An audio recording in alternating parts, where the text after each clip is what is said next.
स्वाति जी गुरुग्राम से। राधे राधे। महाराज जी आपके चरणों में कोटि कोटि प्रणाम।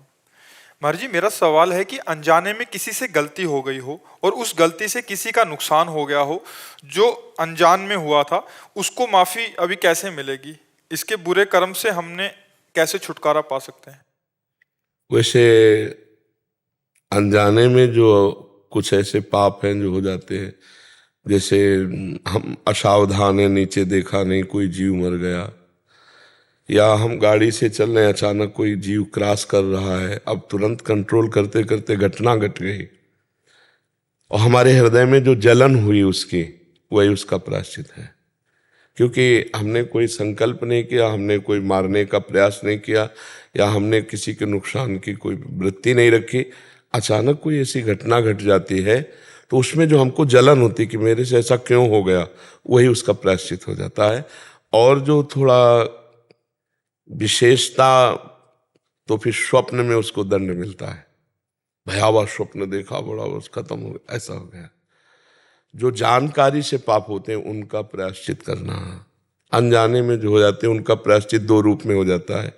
एक तो स्वयं में भयंकर जलन पैदा हो जाना, जैसे आपको कि कैसे मैं उऋण हूँ, कैसे मैं उससे निकलूं, तो यही उसका प्रायश्चित है। और दूसरा स्वप्न आदि में भयावह स्वप्न नहीं आते, चार लोग मिलकर हमें मार रहे हैं, पीड़ा दे रहे हैं, फिर जगह तो कुछ नहीं था, तो जो उतनी देर पीड़ा मिली वो अनजाने में किए हुए पाप का प्रायश्चित हो गया। समझ पाए आप? संदीप गौड़ जी आगरा से। राधे राधे जी। राधा वल्लभ श्री हरिवंश महाराज जी आपके चरणों में कोटि कोटि प्रणाम। महाराज जी आम धारणा है कि मनुष्य को अपने कर्मों का फल अगले जन्म में मिलता है, इसलिए वह निर्भीक होकर इस जीवन में अधर्म के जरिए धन संपदा का अर्जन करता है और लेकिन अत्यधिक अपराध बन जाने पर इसी जन्म में उसको दंड प्राप्त, जैसे महत अपराध बन जाए तो आयु क्षीण हो जाएगी और उसकी अकाल मृत्यु का योग बन जाएगा। साधु अवज्ञा तुरत भवानी, कर कल्याण अखिल के हानि।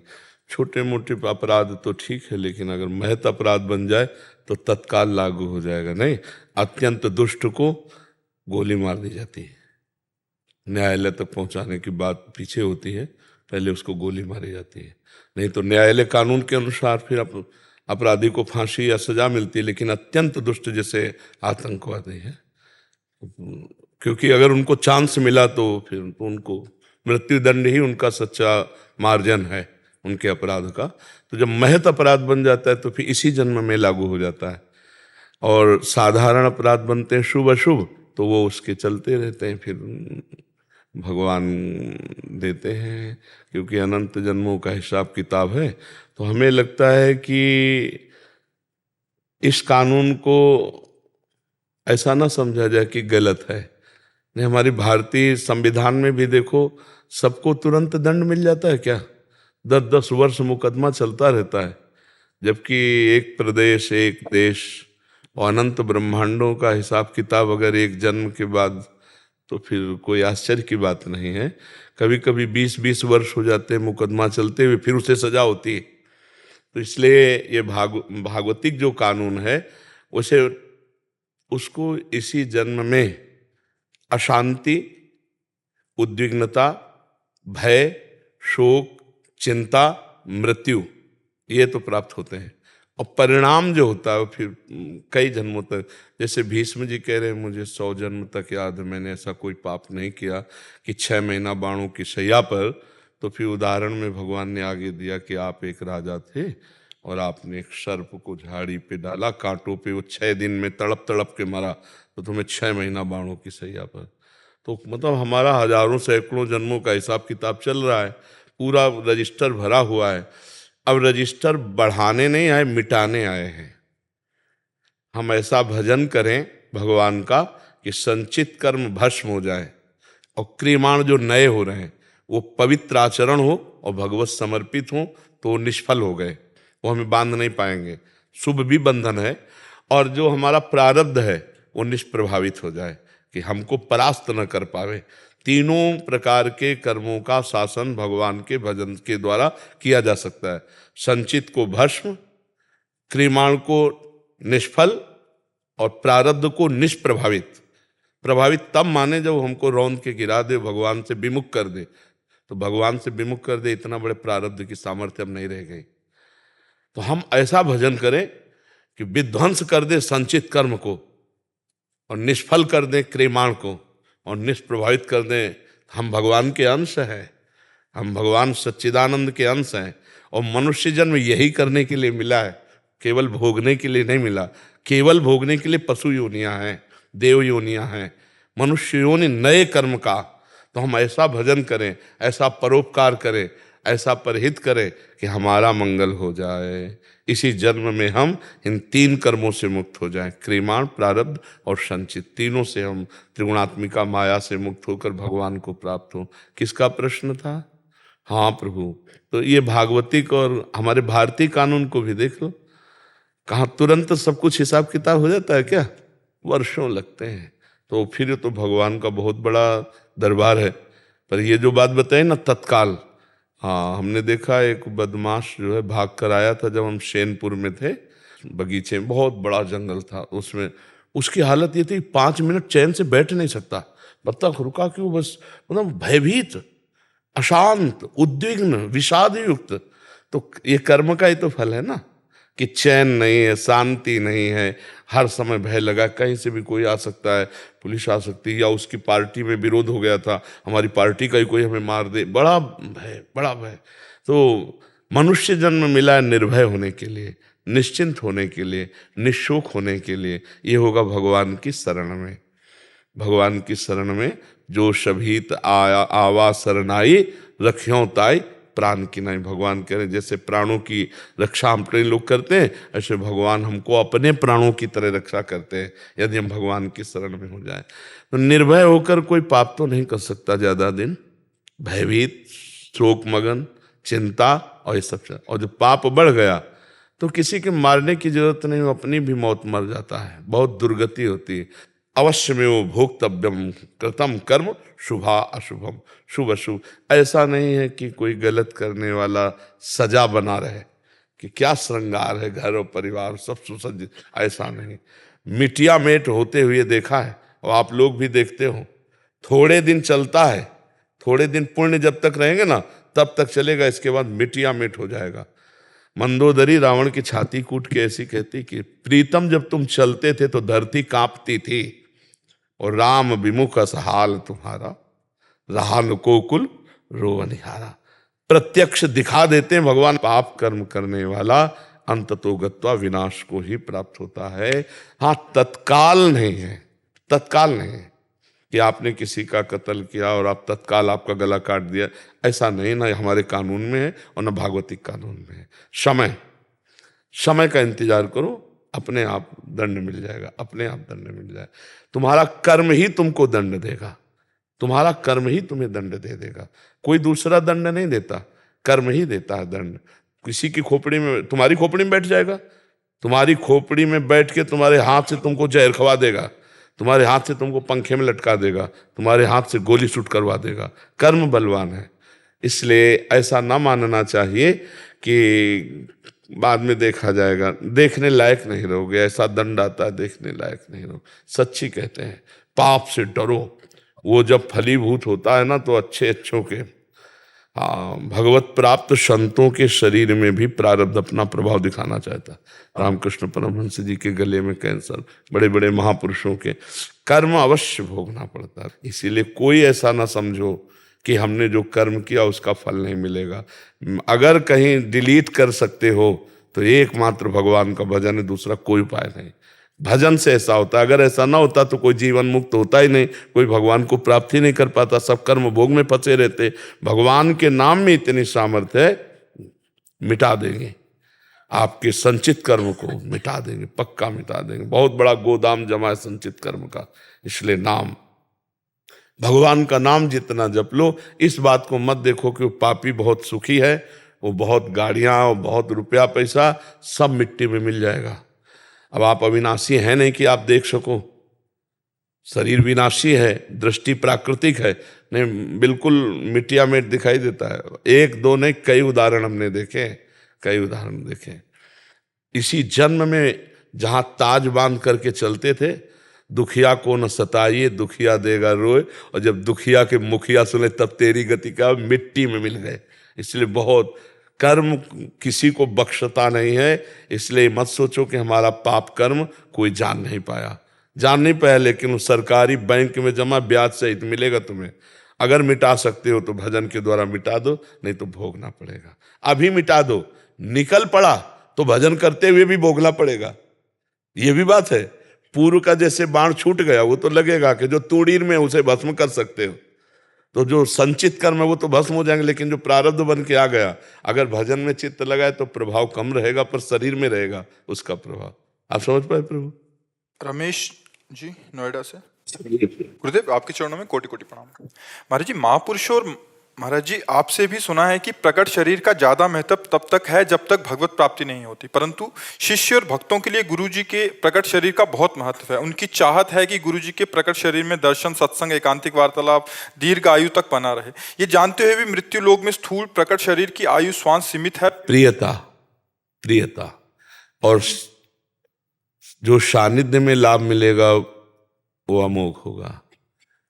अब जैसे हमारी वाणी आप टेप कर लो और उसको सुनो तो पकड़ पाओ तो पकड़ पाओ, लेकिन जैसे आप सामने आए हो, अब हमारी दृष्टि पड़ रही, इसका एक अलग प्रभाव होगा, इसका प्रभाव होगा। जैसे आप इतने में बैठे हो ना, एक अजीब वातावरण आप खुद देखेंगे। भजन का एक प्रभाव होता है।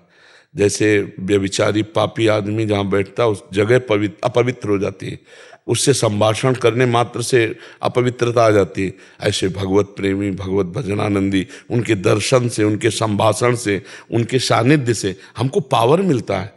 केवल प्रवचन ही नहीं, हमको पावर मिलता है जिससे हम अध्यात्म को धारण करने की क्षमता रखते हैं।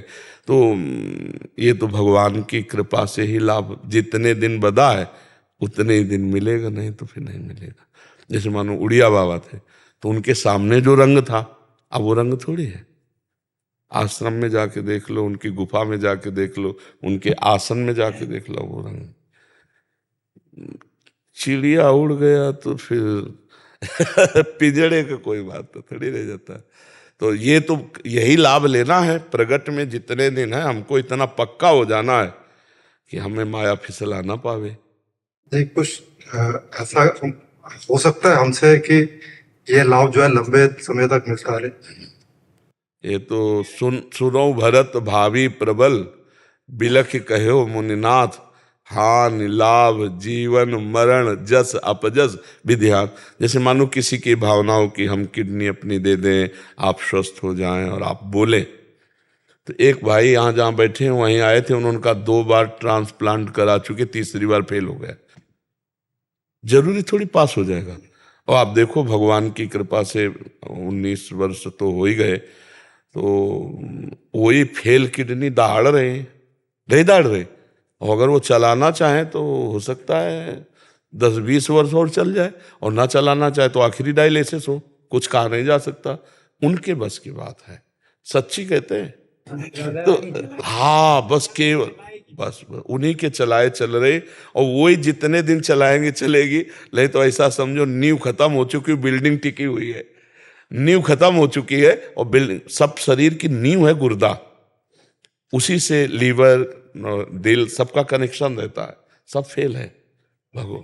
कभी कभी अपने आप ही प्रार्थना हो जाती है जी। कि ये समय काफी लंबा वैसे हमने देखा है कि जैसे हम एकदम गिरे, 2-4 दिन एकदम चपेट मारती है किडनी, फिर हम एकदम पावर में हो जाते हैं। तो ये आप लोगों की जो प्रार्थना है ना, भक्तों की जो भावना है ना कि हमें 4 दिन और अवसर मिले, तो हमें लगता है सबका आशीर्वाद और प्रेम हमें तुरंत खड़ा कर देता है। हम जब 12 बजे जगते हैं ना, तब 2 बजे रोड में आ पाते हैं, और ये सब चलता रहता है 9:30 बजे तक ऐसे। तो भला किडनी फेलियर आदमी से कैसे चल सकता है? बोलने में प्यास लगती है, पानी हमारे लिए ब्रेक लगा हुआ है। इसमें आप सबका आशीर्वाद काम कर रहा है। मतलब जीना तो उतने ही दिन है जितने दिन निश्चित है, पर जीने का तरीका जो अच्छा है इस समय, ये आप सबके आशीर्वाद से, गुरुजनों के आशीर्वाद से कि ये मंगलमय कार्य हो रहा है, भगवान करा रहे हैं। बकाया हमने ये कभी स्वीकार नहीं किया कि तुम्हारा पेट फाड़कर हमारा किडनी सही हो, ऐसा हम कभी स्वीकार नहीं करेंगे किसी के लिए भी, क्योंकि हम नहीं चाहेंगे। हम क्यों जिए? हम जीना चाहते हैं श्री जी की इच्छा पूर्ति के लिए। तो उनकी इच्छा इतनी बलवान कि फेल किडनी भी चलती रहेगी। मूकम करोति वाचालम पंगुम लंघयते गिरिम यत् कृपा तमहम वंदे परमानंद माधवम। तो हम जानते हैं अपने स्वामी के बल को, फिर हम दूसरे का सहारा क्यों ले? आपको चलाना तो इन्हीं किडनी से हो सकता है। आप बताओ, अगर आप अचानक हमें देखो, हम ना बताएं, तो आप क्या ये रिजल्ट दे सकते हो कि किडनी फेलियर आदमी है? आपको बाहर से ऐसा महसूस होगा कि हम किडनी फेलियर है? अब केवल हमें जानकारी भरना हो आपको, और आपको इनको कोई रोग है क्या, या कहो जाके अंदर ढूंढो किडनी फेलियर कौन है, तो हमारी तरफ नहीं देखेगा, वो आपकी तरफ भले देखे। तो श्री जी का प्रताप, इसमें भगवत प्रताप ने, डॉक्टरों ने तो कह दिया था 2.5 या 5 वर्ष बहुत चलेगी तो चलेगी, वो क्या मर जाओगे। तो अपने आप के अंदर से प्रार्थना होती है कभी कि इसका हमारे महाराज जी स्वस्थ रहे, क्योंकि एक्सरसाइज अपनी स्वस्थता के लिए कर रहे हैं, पर अपने आप। हाँ, नहीं, आप सबकी सद्भावना, सद्भावना में बड़ी दम होती है। सद्भावना ही बहुत आयु वर्धन करती है, और असद भावना जो है आयु का नाश करती है। तो ये सब करतुम अकर्तुम अन्यथा करतुम, भगवान और भक्त दोनों मिलकर सुरक्षित किए हुए। और हम एक कृपा ये देखते हैं कि लोग प्रायः संतों के पास जाते हैं आशीर्वाद लेने, और हमारे पास आते हैं आशीर्वाद देने। आशीर्वाद, बताओ, आश्चर्य की बात देखो ना, और कितनी माई बहन ऐसे उठेंगी और ऐसे कहेंगे बाबा तू जीवी रहे, बाबा तेरी आयु बढ़े। तो हमें लगता है कि उल्टा हो रहा है। लोग साधु बाधुआ से चिरजीवी होना चाहते हैं, आशीर्वाद मांग, बाबा तू सुखी रहे, ए बाबा तू ऐसे आनंद से, ब्रजवासिनी मैया आती है, ए बाबा तू ऐसे आनंद से बोलता है, मैं देखती रहूं और तेरे को रोटी पवाती रहूं। यही श्री जी से प्रार्थना है, यही काम कर रहा है, यही सब का। जी जी जी। उर्मिला जी दिल्ली से। राधे राधे। राधा वल्लभ श्रीवंश महाराज जी, राधे राधे। महाराज जी, सत्संग से ये बात पक्की हो गई है कि ब्रह्म सत्य है, जगत मिथ्या है, परिवर्तनशील है, खुली आंखों का सपना है। फिर भी जब अपने वालों के जीवन में कुछ उतार चढ़ाव आते हैं तो मन कुछ समय के लिए विशेषता। हाँ, स्थिति और जानकारी में यही अंतर होता है। जानकारी है पर स्थिति नहीं है, तो अवसर आने पर फिर धोखा हो जाएगा। और स्थिति है अगर अंदर, तो फिर फिर नहीं कोई फर्क पड़ेगा। तो अभी क्या जानकारी है, स्थिति नहीं है। स्थिति के लिए भजन करना होता है, और जहां मोह का नाश हुआ, फिर कोई हर्ष शोक मिलना बिछुड़ने में किसी भी तरह का नहीं होता। वो बिल्कुल ऐसे दिखाई देता है कि ये सब क्रम है, ये सब क्रम है। इस पूरे लोक का नाम है मृत्यु लोक। यहाँ जितने सब मरेंगे और सबका टाइम है, फिर रोना क्या, फिर परेशान क्या होना। जाना है एक दिन, सबको जाना है, हमें जाना है, आपको जाना है। जाने की तैयारी कर लो। यहाँ से ले क्या जाओगे? बोले कुछ नहीं, नहीं ले जाओगे, नाम ले जाओगे, परोपकार ले जाओगे, अच्छे कर्म ले जाओगे, बुरे कर्म ले जाओगे। ये तैयारी करो, अच्छे कर्म करो, परोपकार करो, भगवान नाम जप करो, तो अभी आनंद आ जाएगा। और मरने के बाद तो परमानंद रहेगा ही। भगवान ने कृपा करी, हमें मानव दे दिया है, तो हम कर्म बंधन से मुक्त हो जाएं, हम पाप बंधन से मुक्त हो जाएं, हम दुख विपत्ति से बच जाएं। इसलिए भजन करो। भजन के बिना स्थिति नहीं होती, और स्थिति के बिना माया से लड़ा नहीं जा सकता। जैसे हम जानते हैं कि पराई माता बहन की तरफ गंदी दृष्टि करना पाप है, लेकिन भजन नहीं है तो हम ये पाप कर बैठेंगे। हम जानते हैं दूसरे का धन अपहरण करना पाप है, धन पर आए बिस्ते बिस्वारी, लेकिन हम वो कर लेंगे क्योंकि हमारे अंदर स्थिति नहीं। लोग कहते कि हमें पता तो है यार, लेकिन हम पता नहीं क्या हो जाता है, हम कर वही हो जाता है। स्थिति नहीं, भजन नहीं है। भजन करो, स्थिति आ जाएगी, तो समय पे उसका सदुपयोग होने लगेगा।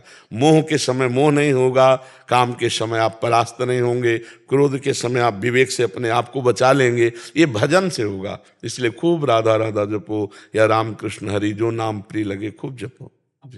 अमित सैनी जी, वृंदावन से। राधे राधे। राधा वल्लभ श्री हरिवंश महाराज जी। महाराज जी, मैं घर पर श्री रामचरितमानस का अध्ययन करता हूँ। महाराज जी, मेरा एक प्रश्न है। जब भी मैं पढ़ता हूँ रामचरितमानस को, तो एक प्रश्न आता है कि जब श्री राम जी ने बाली जी को मारा था, तो राम जी के हाथ से दंड पाके वो निष्पाप हो गया, और राम जी को देखते हुए उनके प्राण छूटे।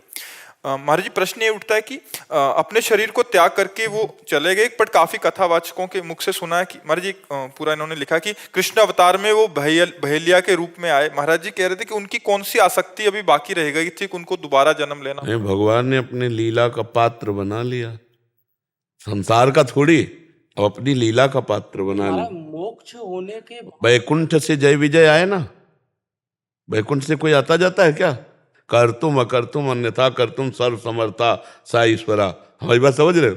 मोक्ष होने के बाद भी, यही तो मोक्ष पद भी है जो परम पद है, वैकुंठ में जय विजय है, आए ना 3 जन्म के लिए सनकादि के द्वारा। तो जब लीला का पात्र बन जाता है तो ताल ठोक के भगवान से दुश्मनी कर रहे, कौन सा ज्ञान नहीं हो, तो परम ज्ञानी है जय विजय। पर भगवान की लीला में अगर वो आए हैं विरोधी का भाव लेकर, तो अंतिम समय तक कहा कहाँ राम रन हतो पचारी। और दूसरी बात, भगवान ने जैसे बाली को मारा, उससे भी एकाग्रता करके रावण को मारा, पर अगला जन्म हुआ ना उसका, नहीं जानते क्या? नहीं, कंस तो काल नेमी है। कंस तो जो हिरणाक्ष हिरण्यकश्यप भगवान ने तो मारा वाराह नरसिंह रूप में, तो रावण कुंभकर्ण भगवान ने मारा राम लक्ष्मण के रूप में, वही तो है ना। तो वही शिशुपाल और दंतवक्र बने, क्योंकि 3 जन्म तक उनको भगवान के साथ विरोध लीला करनी है। तो अब भगवान ने एक यहाँ युद्ध क्षेत्र की मर्यादा से भगवान ने मारा। एक युद्ध क्षेत्र की मर्यादा होती है कि यदि शत्रु प्रबल हो तो गुप्त रूप से उस पर प्रहार किया जाए। तो इनको वरदान था कि जो सामने आ जाएगा उसका आधा बल, तो अनंत सामर्थ्यशाली भगवान का आधा बल पहुंच जाएगा तो कोई उसे परास्त ही नहीं कर सकता।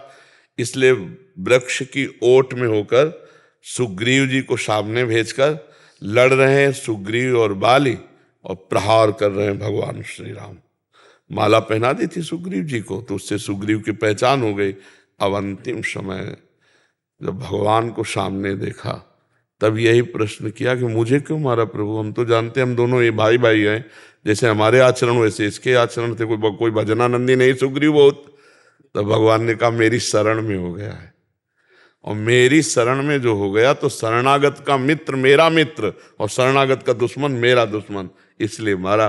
तो अगर छुप के मारा तो किसी को कहने को नहीं दिया।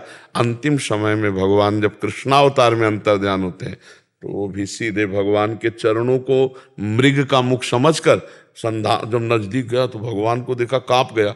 भगवान ने कहा, तुरंत विमान मंगाया और कहा बैठो अब जाओ, क्योंकि उसको तो परम पद मिलना ही था, उसको तो लीला में स्वीकार कर लिया। तो जो लीला होती है उसमें फाइनल में, जैसे रावण कुंभकर्ण को भगवान के मारने के बाद भी जन्म लेने की कोई, पर उनका जन्म होता है क्योंकि भगवान की लीला में ऐसा है। समझ पा रहे हो आप? अब भी कोई संशय है? हाँ ठीक है। अर्चना जी, महाराज जी, राधे राधे। महाराज जी, कभी कभी अंदर के विकार बहुत अधिक बड़े हुए दिखाई देते हैं और उनका प्रभाव भी काफी समय तक बना रहता है, ना चाहते हुए भी अपराध बन जाता है, फिर बाद में ग्लानि व पश्चाताप होता है। गुरुदेव, इससे निकलने का रास्ता बताइए। असल बात, इससे निकले हुए आप उसको अपने में मानते हैं, इसलिए बड़ी बात है। अपने में मानते रहोगे तो निकल नहीं पाओगे। अंतःकरण में काम क्रोध का प्रभाव होता है, आप उसके दृष्टा होते हैं, और आप दस्खत ना करें तो कोई भी विकार आपको परास्त नहीं कर सकता। आपके मन में आ रहा है इसको गाली दें, अब हम मौन है, दिला दे भला गाली। आपके मन में आ रहा है उधर देखो बहुत सुंदर, नहीं देखेंगे। वो कह रहा है गलत करो, नहीं करेंगे। वो आप में विकार थोड़ी है, आप दृष्टा हैं उसके, पर आप दृष्टा ना रहकर जब भोक्ता बन जाते हैं तब आप फंस जाते हैं। तो हमें लगता है थोड़ा ज्ञान तो होना चाहिए कि अंतःकरण पर, इंद्रियों पर भोगों का प्रभाव होता है। मैं तत्व जो है, जो आत्म तत्व है, इस पर कभी कोई मलिनता अपना प्रभाव दिखाई नहीं सकती। और वो हम हैं जो हम देखने वाले हैं, पर हम मान लेते हैं मन की विकार को इतनी मित्रता हो गई है मन से कि उसके हर विकार को हम अपने, यार आज मन कहता है ये खाएं, आज ये मन कहता है देखें, तो अब देखो मन मिला रसेंद्री से तो खाने की बात कर दी, और मन मिला नेत्रेंद्री से तो देखने की बात कर दी, और मन मिल गया जनेंद्री से तो भोगने की बात कर दी, मन मिल गया श्रवणेंद्री से तो सुनने की बात कर दी। और इस सब के आप जज हैं। क्या सुनना ठीक है वही सुनो, क्या भोगना ठीक है वही भोगो, क्या देखना ठीक है वैसे ही देखो। तो अब क्या हो गया कि आप जज ना रह करके उसके गुलाम बन गए, वो जो कहता है वही करते हैं। इसीलिए ये हमें लगता है बहुत भारी है विकार और बहुत परास्त करते। नौजवान थे जब, तो उपवास, गंगा जी के हर कष्ट को सहना, और कभी कभी मन विषयों की तरफ लालायित होता, तब गंगा जी में खड़े होकर प्रार्थना की कि प्रभु क्या उपाय हो सकता है। भोजन ना ठीक से पाना, उघार रहना, गर्मी सर्दी सहना, सब हो रहा है। पर ये विकार, तब गंगा जी की ने कृपा करके, अरे तू साक्षी है, तू मन में क्यों तदात्म हो रहा है, जरा सी समझ ठीक हो जाए तो ये सब ठीक हो जाएगा। जरा सी समझ है, अपने ऊपर विकार को लेना मतलब परास्त होना। और मन पर विकार आया, उसके आप दृष्टा हैं, आप अब सही उत्तर दीजिए। मन कहेगा भोग लो, नहीं गलत है, गलत, भूल न दे कुमारक पाऊं, नहीं। अब वो जलाएगा, उसको सह जाओ, बस ठीक हो गए, महात्मा हो गए। यम ही न व्यथ्यन्ते ते पुरुषम पुरुषर्षभ सम दुखा सुखा धीरम सोमृतत्वाय कल्पते। डरना नहीं, डरो मत। ये इतने समर्थ नहीं कि भगवान के नाम जापक भक्त का नाश कर सके। सीम की चाप सके को तासु, बड़ रखवार रमापति जासु। इसलिए खूब नाम जप करो और भगवान का आश्रय रखो। ज्ञान ना भी होगा तो भी पार हो जाओगे। भगवान के नाम में बड़ी सामर्थ्य है, विकारों में सामर्थ्य नहीं है। विकार इतने सामर्थ्यशाली नहीं कि भगवान के नाम जापक को भी परास्त कर दे। जी, ब्रिज बिहारी दास जी। राधे राधे महाराज जी। महाराज जी, इनका प्रश्न है कि जब साधक घर से निकलता है तो उसे प्रारंभ में एकांत भजन करना चाहिए या फिर साधु समागम में? साधु एकांत सेवन नहीं, क्योंकि उस समय नया है, अटैक बहुत होंगे उसके अंतर में और बाहर में। उसको साधु के घेरे में रहना चाहिए। प्रथम भगति संतन कर संगा, साधु के घेरे में रहना चाहिए।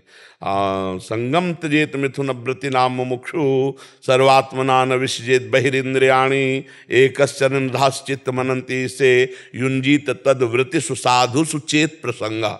अब इसमें पूरे साधक के लिए, मुमुक्षु जो घर बार त्याग करके भगवान की प्राप्ति के लिए चला है, उसको चाहिए कि मैथुन धर्म से युक्त प्राणियों का संग ना करे।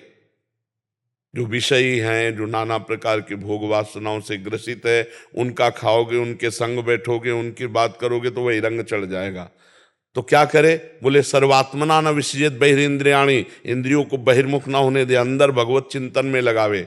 और भगवत चिंतन जब हो रहा है तो एक चरण, अपने को अकेला समझे, कोई साथी नहीं विश्व में।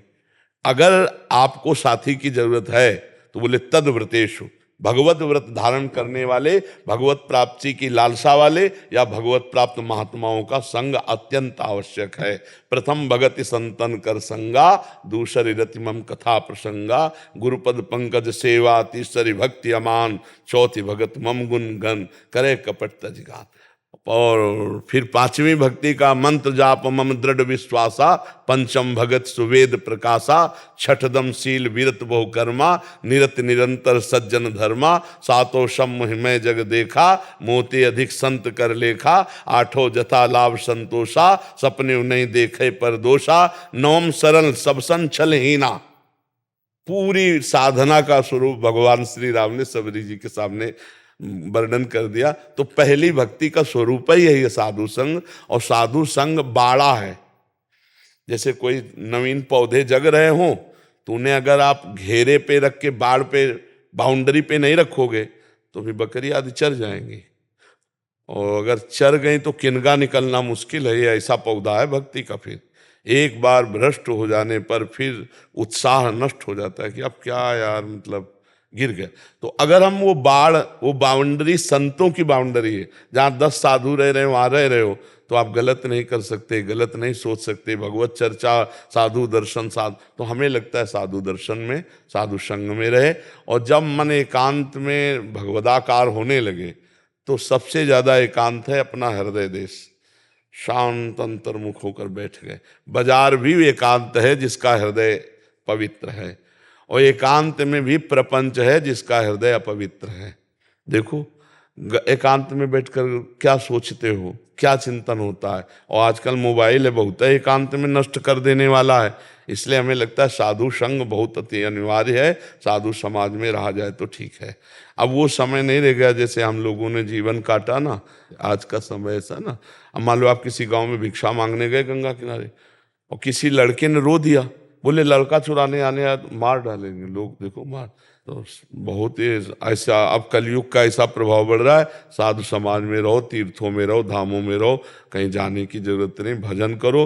अब ऐसा नहीं समय रह गया कि हाथ में कूड़ी बगल में सोटा, चारों दिशा जागीरी माँ, मन लागो यार फकीरी बा। अब ऐसा समय नहीं रह गया, ऐसे समय मार डाले जाओगे, पता नहीं क्या क्या बोल दें लोग। इसलिए साधु समाज में रहो, भजन करो, अपने को बचा के जियो। नहीं बाबा जी, आप भारत सरकार की अमेरिका में कॉन्सुलेट जनरल है, विदेश मंत्रालय में, बहुत अच्छा। बड़े अफसर है। अच्छा अच्छा, सिएटल में हूँ महाराज जी अभी मैं अच्छा। हॉस्पिटल में। आपकी बहुत सुनते हैं और बहुत अच्छा लगता है। अच्छे आप जैसे अच्छे आशीर्वाद देंगे सब लोगों को। हमारी तो सामर्थ्य क्या, हमारे प्रभु के बल से ही है। हम यही चाहते हैं कि सब स्वस्थ रहें, दिमाग से भी और शरीर से भी।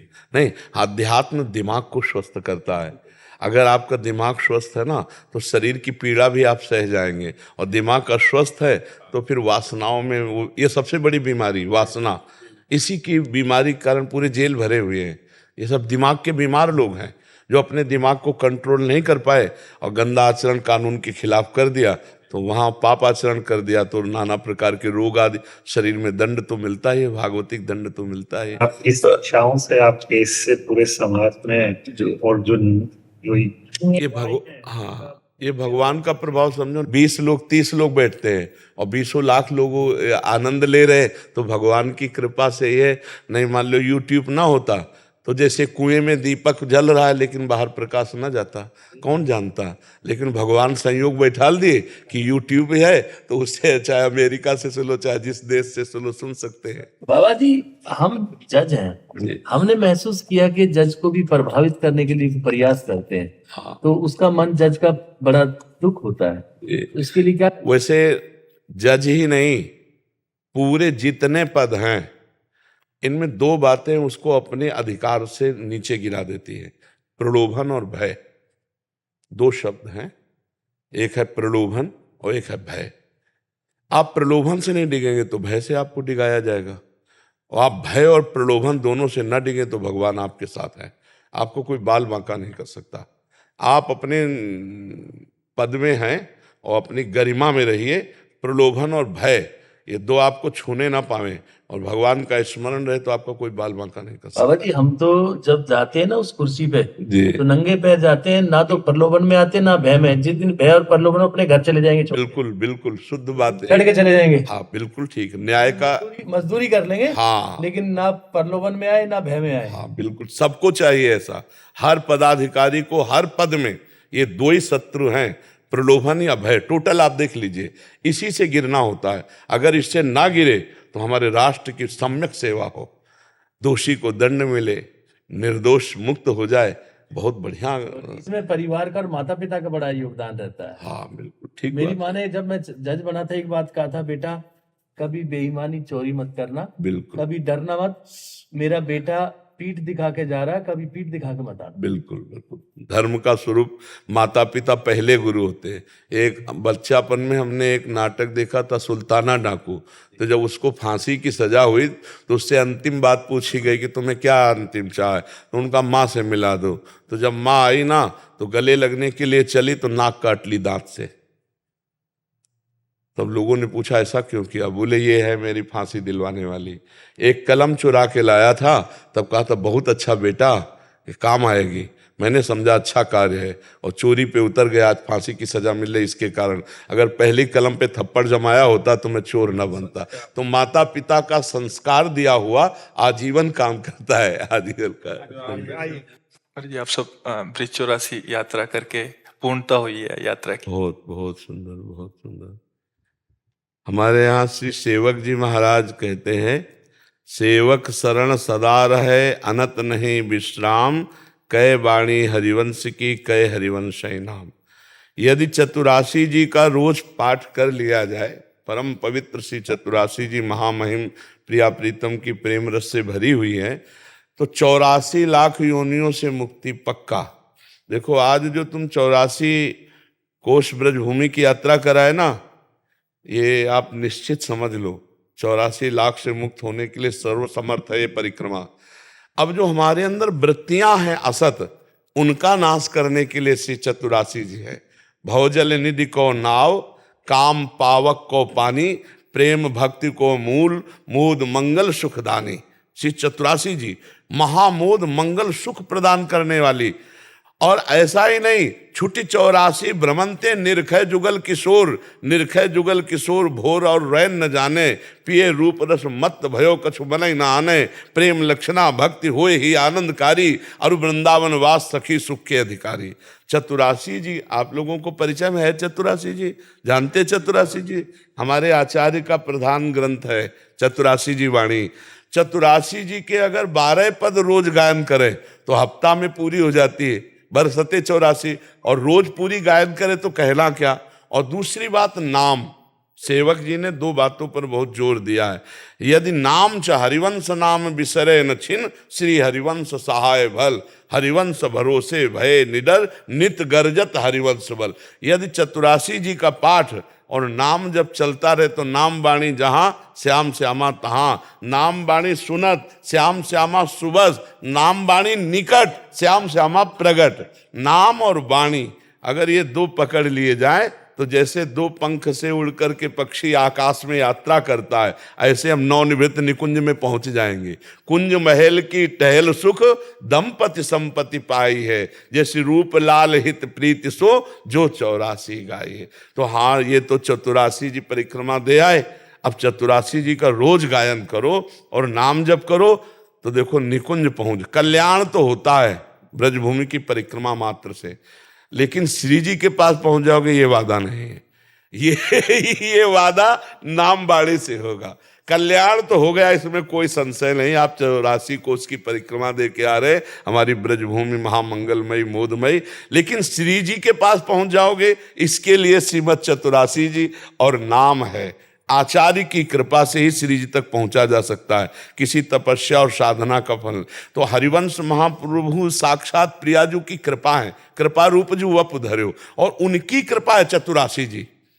और चतुरासी जी का जो लाभ मिल सकता है वो नाम से मिल सकता है, क्योंकि बिना नाम जप किए बुद्धि पवित्र नहीं होगी। नाम जपत आई सब सोई, देव सुबुद्धि कृपा करी मोई, पोई सुगुन माला रचो। सेवक जी महाराज कह रहे हैं, नाम जपते ही वो बुद्धि प्रकाशित हो जाती है, जो चतुरासी जी के रस को लेने की योग्यता।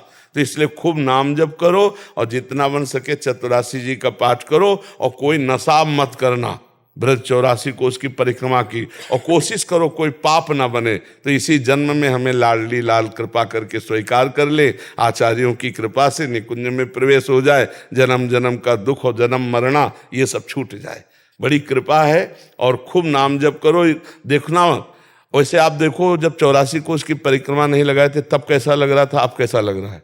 हल्का लग रहा है ना, पापलस ये, हाँ, ये परम मतलब एक आह्लाद। और अभी जैसे मिले, ये अगर स्वीकार कर लो कि रोज 12 पद चतुरासी जी के पढ़ेंगे और नाम का चलते फिरते उठते बैठते अभ्यास, तो आप देख लेना आपको कैसा, अगली बार मिलोगे तो फिर पूछेंगे कैसा आनंद है। नहीं, अब कोई नया पाप मत करना। जैसे कपड़ा धुल जाए ना तो बचा के रखना चाहिए, कोई दाग ना लगे। तो पक्का धुल गए हो, ब्रज 84 को हमारी समर्थ श्री कृष्णमय भूमि है, तो अब आप गंदे ना हो, कोई गलत आचरण ना हो, कोई धर्म विरुद्ध आचरण ना हो, तो फिर श्री जी की कृपा होगी, नाम वाणी की कृपा होगी, हम और आगे बढ़ेंगे।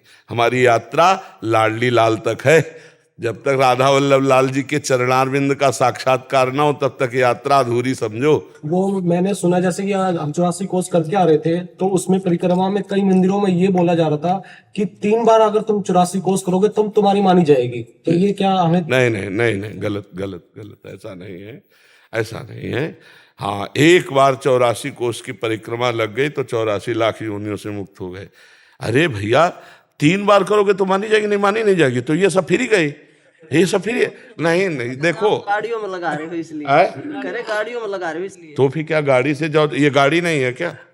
शरीर गाड़ी नहीं है क्या? एक बात समझो, जिनको कम समय है और हमारे तीर्थ स्थलों का दर्शन करते हैं, जो परिक्रमा में मिलते हैं, आप गाड़ी से जाओ चाहे पैदल जाओ, आपने दर्शन किया ना, आप उस स्थल पर तो गाड़ी पे नहीं चढ़े। मान लो आप बद्री नारायण गए तो बद्री नारायण के जहाँ से गाड़ी से उतरे वहां पैदल दर्शन किए ना, तो धाम के दर्शन, क्षेत्र के दर्शन सब हो रहे। इन सब बातों को मत समझो। हाँ, जिनको सामर्थ्य है वो पैदल दे, जिनकी और सामर्थ्य है दंडवती दे। अब जिनकी समय कम है तो वो दौड़ करके गाड़ी से दर्शन करे आए। तो भगवत लीलाओं के स्थलियों के दर्शन मात्र से परम कल्याण होता है। अरे तुम तो पूरे 84 कोस की बात कर रहे हो, हम कह रहे मानसी गंगा का आचमन कर लो, राधा कुंड को देख करके थोड़ा जल ऊपर छिड़, इसी से सारे पाप नष्ट हो जाएंगे। ये हमारी ब्रज भूमि भैया, और फिर वृंदावन धाम, और फिर महाराज जी साथ है, तो हमको क्या परेशानी है। हाँ, अगर तुम्हें ऐसे लगता हो कि 3 बार से पूर्ति होती तो महाराज जी को खड़े करके 4 बार परिक्रमा करके दंडवत कर ले, हो गया। और क्या, सारा वृंदावन सखियों का है। महाराज जी आप सुभाष चंद्र बोस जी के पौत्र हैं, और आप बहुत जिस कारण ये जन्म हुआ है उससे हमें तो पता नहीं है, पर कुछ कारण तो हाँ, सबसे बड़ा कारण है कि हमको अगला जन्म ना हो, अगर हो तो राष्ट्र के लिए हो, सही बात। देश के लिए हो, समाज के लिए हो, अपने लिए ना हो। यही सबसे बड़ा कारण। जो अपने लिए करते हैं वो स्वार्थ की वासना में बन जाते हैं, और जिस महापुरुष का नाम लिया गया वो हमारे राष्ट्र की शान है, हमारे राष्ट्र के लिए जीवन अर्पित किया है। इस नाम को सुनते ही रोमांच हो जाता है। ये सुभाष चंद्र बोस, चंद्रशेखर आजाद, भगत सिंह, इन नामों को सुनते ही हृदय में एक नवीन ताकत पैदा होती है। कैप्टन बत्रा जी थे जिन्होंने देश कारगिल लड़ाई में उनका शहीद हुए थे, आप उनके पिताश्री हैं। बहुत सुंदर, बहुत धन्यवाद। और धन्य है वो माता पिता जिसका ऐसा पुत्र हो जो देश राष्ट्र के प्रति, उनकी गाथा सुनी है हमने, हाँ, कारगिल के युद्ध में। हाँ, बहुत बहुत आपको भी फिल्म भी बने हैं उनकी। हाँ, शायद उनके एक भाई अभी, हाँ जी, हाँ, अभी भाई हैं उनके, कै पुत्र थे? जुड़वा पुत्र थे जी। हाँ 2 पुत्रियों के बाद में जी, ईश्वर ने जुड़वा। नहीं नहीं, धन्य आप पिता कहने के बिल्कुल पूर्ण अधिकारी है कि हमारे राष्ट्र के लिए उन्होंने ललकार करके दुश्मनों को मारा और अपने, हाँ, और अपने को शहीद किया। बहुत बड़ी बात है। बहुत जी, भगवान राम को बहुत श्रद्धा थी उनमें जी, तो वो लव कुश उनका नाम बच्चों का रखा गया। जी जी जी, ये लव थे जो विक्रम हैं जी, ये इनका घर का नाम लव था। जी जी, तो हमें गर्व है इस बात का कि मातृभूमि के लिए उन्होंने बिल्कुल, अपने बिल्कुल। प्राण न्यौछावर हाँ, की है। बिल्कुल। लेकिन स्मृति उनकी आती है, जी, रहती है हमेशा साथ। आप में ही नहीं पूरे भारत में स्मृति है, आप में ही नहीं पूरे भारत की आंखों में आंसू। जब उस बात को देखा जाता है ना, तो ऐसे देखा जाता है जैसे मेरा भाई, मेरा जन। ये मतलब आप इतना सौभाग्य समझिए कि हमारा पूरा भारत उनकी स्मृति के लिए, हाँ, पूरा भारत। अभी 6-7 महीने पहले उनकी माता श्री, उनका भी स्वर्गवास वो सिधार गए। जी जी, तो कुछ परिस्थिति वश मैं कर नहीं पाया, वो उनको कार्डियक अरेस्ट हो गया हार्ट पे एकदम सुबह सुबह, तो मैं ले जा नहीं पाया। कुछ परिस्थिति ऐसी बनी कि दूर जाना था, तो वो एक मन के अंदर एक ना बड़ा ही गिल्टी। इतना ही आप इतना समझिए कि राइट टाइम में जिस समय शरीर छूटना है आप ले भी जाते तो बचा नहीं पाते, क्योंकि वो निश्चित समय है। इसलिए ये गिलानी तो छोड़ दीजिए। और वो ऐसी माता, वीर माता थी, वो सोच करने योग्य तो है नहीं। अब हमें लगता है आप प्रसन्न रहिए और नाम जप कीजिए और तैयारी कीजिए अब प्रभु के लिए। नहीं, देश में तो आपका झंडा झूम ही रहा है, आप उनके पिता हैं, नहीं, और ऐसे वीर बहादुर पुत्र हुए। अब नाम जप करके भगवान को प्राप्त बस करो। वही मैं आपसे ये कहने जा रहा था कि बीज तो भक्ति का पड़ गया है जी, लेकिन अब वो कैसे शीघ्रता से। नाम जप, नाम जप, अधिक से अधिक नाम जप। जो नाम आपको प्रिय हो, राम कृष्ण हरि राम, जी मेरे, हाँ, बस बार बार उसी नाम को दोहराइए। नाम में ही सब कुछ सामर्थ्य विराजमान है। ठीक है, लाओ इन सबको दुपट्टा पहनाओ श्री जी का और स्वागत है। हाँ, धन्यवाद, आपने दर्शन दिए, ये हमें अच्छा लगा। जी, धन्यवाद। जालिंदर जी, जय भीमा शंकर से। महाराज जी, मैं श्री क्षेत्र भीमा शंकर संस्थान में पुजारी हूँ। महाराज जी, हम जब पूजा अर्चना सेवा करते हैं तब कुछ महिला भक्त मंदिर में बहुत कम वस्त्र परिधान करके आते हैं, उससे अंग प्रदर्शित होते हैं, अन्य भक्तों को ना चाहते हुए भी देखना पड़ता है। हम जब उनसे कहते हैं तो कहते हैं कि हमारी मर्जी, तुम्हें क्या अधिकार, और लड़ने लग जाती है। महाराज जी, कृपया मार्गदर्शन करें कि ऐसे मंदिर आदि में या कोई मंदिर या कहीं भी देखो, आज जो है मन और इंद्री की गुलामी को स्वतंत्रता माना गया है। अध्यात्म के शब्दों में यदि समझेंगे आप, मन और इंद्री की गुलामी को स्वतंत्रता माना गया है। शास्त्र और गुरुजनों की आज्ञा को परतंत्रता माना गया है। इसीलिए प्रभाव नहीं पड़ सकता। क्योंकि भवानी शंकरो वंदे श्रद्धा विश्वास रूपिणो याभ्याम बिना न पश्यन्ति सिद्धा स्वांता स्तमीश्वरम। श्रद्धावान लभते ज्ञानम। जब श्रद्धा ही नहीं है संत और शास्त्र के वचनों में, तो मन मानी आचरण स्वाभाविक है। अब हमको अपने को बचाना है। यदि मेरी बहन हो तो क्या अपने बहन के अंगों को देखकर मुझे काम आएगा क्या? मेरी बहन बीमार हो, मेरे ही समान हो और कोई सेवा करने वाला ना हो, यदि मैं उसे शौचाऊं, यदि उसको वस्त्र पहनाऊं तो क्या काम आ जाएगा क्या?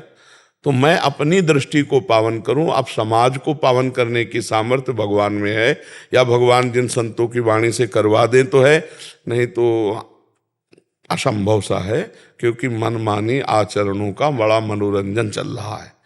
शास्त्र आज्ञा का पालन करना कहीं रह नहीं गया है। अब हम बार बार उसी प्रसंग को फिर सामने लाते हैं।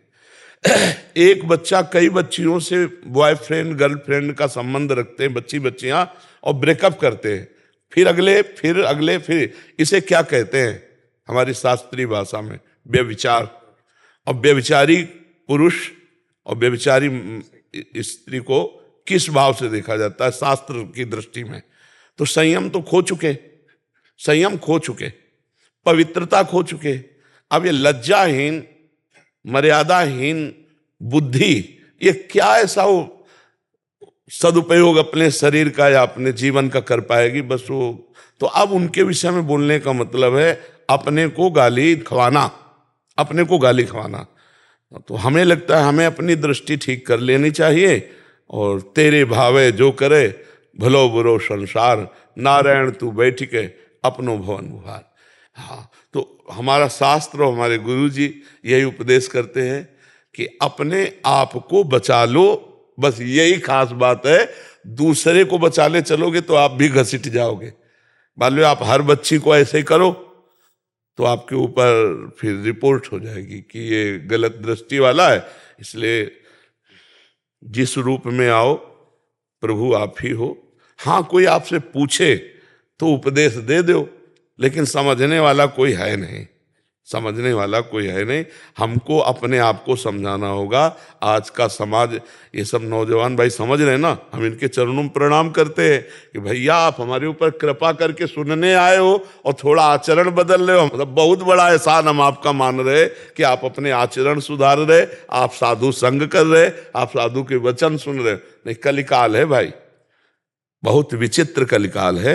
ये तो पता नहीं कौन सी लहर चली है कि संतों के प्रति श्रद्धा हो गई। तो इसलिए अपने को सुधारा जाए, समाज को सुधारने की। नहीं, मैं अपने की बात नहीं कर रहा था। हम जब सेवा करते हैं वहाँ पे, तो काम करते वक्त जब लोग आते हैं तो लोग हमें ही बोलते हैं कि पंडित जी, हम पंडित जी है, तो बोले पंडित जी आप ही उनको कोई मार्गदर्शन दीजिए, आप बोल दीजिए। हमने बोर्ड भी लगा रखे हैं लेकिन सुनते कम है। नहीं सुनेंगे, आप कहोगे तो आपके ऊपर वचन और हो सकता है कटुता का व्यवहार हो जाए। नहीं सुनेंगे आप। पहला हमारा उत्तर था, मन और इंद्रियों की गुलामी को स्वतंत्रता समझा जाता है। शास्त्र और संतों की वाणी के अधीन चलना परतंत्रता समझा जाता है। कैसे समझ में आएगी आप बता? तो इस विषय में हमें लगता है कि मौन होना ही उचित रहेगा।